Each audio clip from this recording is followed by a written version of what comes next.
നമസ്കാരം, ഇത് one India Malayalam. നമ്മുടെ രാജ്യത്തിന്റെ സാമ്പത്തിക വളർച്ചയിൽ പ്രവാസികൾക്ക് വലിയ പങ്കാണുള്ളത്.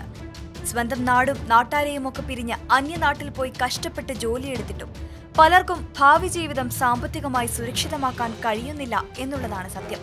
ഇന്ത്യയിലെ ബാങ്കുകളിൽ വിദേശ മലയാളികൾ പണം നിക്ഷേപിച്ചാൽ ഇപ്പോൾ കൂടുതൽ പലിശ കിട്ടും. പക്ഷേ ഇത് എത്രത്തോളം ആദായകരമാണ്? ബാങ്ക് നിക്ഷേപങ്ങളെക്കുറിച്ച് പ്രവാസികൾ അറിഞ്ഞിരിക്കേണ്ട ചില കാര്യങ്ങളെപ്പറ്റിയാണ് ഇനി പറയാൻ പോകുന്നത്. നിക്ഷേപങ്ങൾക്ക് നൽകുന്ന പലിശയുടെ നിരക്ക് നിർണ്ണയിക്കാനുള്ള അധികാരം 1992 മുതൽ പല ഘട്ടങ്ങളിലായി റിസർവ് ബാങ്ക് കൊടുക്കുകയുണ്ടായി. പ്രവാസികളുടെ നിക്ഷേപങ്ങളിൽ മേലുള്ള പലിശ മാത്രം റിസർവ് ബാങ്കിന്റെ നിയന്ത്രണത്തിൽ തുടർന്നുകൊണ്ടിരുന്നു. 2011 ഡിസംബറിൽ NRI സേവിംഗ്സ് അക്കൗണ്ടിനും ഒരു വർഷത്തിനു മേലുള്ള സ്ഥിര നിക്ഷേപങ്ങൾക്കും നൽകുന്ന പലിശ നിശ്ചയിക്കാനുള്ള വിവേചനാധികാരം RBI ബാങ്കുകൾക്ക് നൽകി.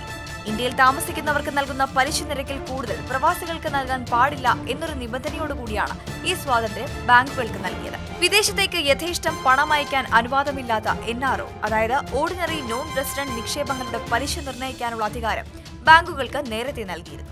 രൂപയുടെ മൂല്യം ഇടിഞ്ഞത് കാരണം പലിശ നിരക്കിൽ NRI നിക്ഷേപങ്ങൾ ആകർഷിക്കാൻ ബുദ്ധിമുട്ടാണെന്നും ഇത് നമ്മുടെ വിദേശ നാണ്യശേഖരത്തെ പ്രതികൂലമായി ബാധിക്കും എന്നുമുള്ള തിരിച്ചറിവായിരിക്കണം പ്രവാസി നിക്ഷേപങ്ങളിൽ മേലുള്ള പലിശ സ്വയം നിശ്ചയിക്കാനുള്ള അധികാരം ബാങ്കുകൾക്ക് നൽകാൻ റിസർവ് ബാങ്കിനെ പ്രേരിപ്പിച്ച പ്രധാന ഘടകങ്ങൾ.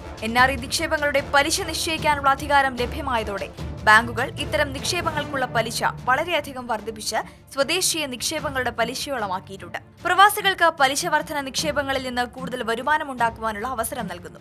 രൂപയുടെ മൂല്യത്തിലുണ്ടാകുന്ന കുറവും വിദേശ നാണ്യത്തിലുള്ള നിക്ഷേപങ്ങളിൽ മേലുള്ള പലിശയും NRI നിക്ഷേപത്തിൽ നിന്ന് കിട്ടുന്ന പലിശയും തുലനം ചെയ്തു വേണം ഒരു തീരുമാനമെടുക്കാൻ. NRI, FCNR എന്നീ നിക്ഷേപങ്ങളിൽ നിന്ന് ലഭിക്കുന്ന പലിശ നികുതി മുക്തമാണ്. വാർത്തയോട് നിങ്ങൾക്ക് പ്രതികരിക്കാം ഒരു കമന്റിലൂടെ. Latest news like, share and subscribe to One India Malayalam.